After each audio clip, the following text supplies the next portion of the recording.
আসলে আল্লাহ সবাইকে বাঁচা রাখুক, আমাদের প্রবাসী ভাইদেরকে আল্লাহ হেদায়েত দান করুক। ওমানের মধ্যে অনেক বাইরে আছে খেজুর গাছের কাজ করেন, এবং অনেক বাইরে আছে বাগানের মধ্যে কাজ করেন, অনেক ভাই আছে পাথরের মধ্যে ছাগল চড়াইতে যান, উট চড়াইতে যান। তাদের জন্য এই ভিডিওটি।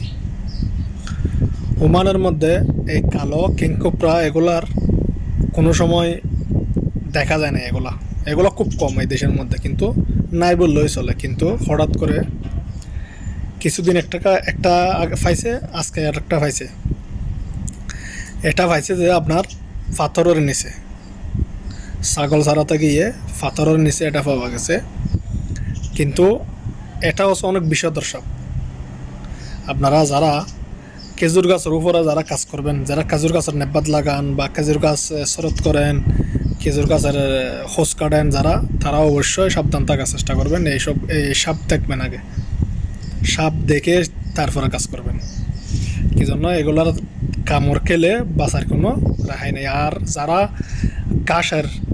যাদের বাগান আছে, যারা ছাগলের জন্য ঘাস কাটেন, প্রতিদিন গাছ কাটান, থাম লাগান, আরও অনেক রকম গাছ আছে।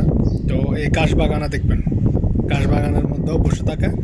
অবশ্যই সবাই এগুলা থেকে সাবধান থাকার চেষ্টা করবেন। কি জন্য এগুলার কামড় খেলে বাঁচার কোনো শঙ্কাও নেই।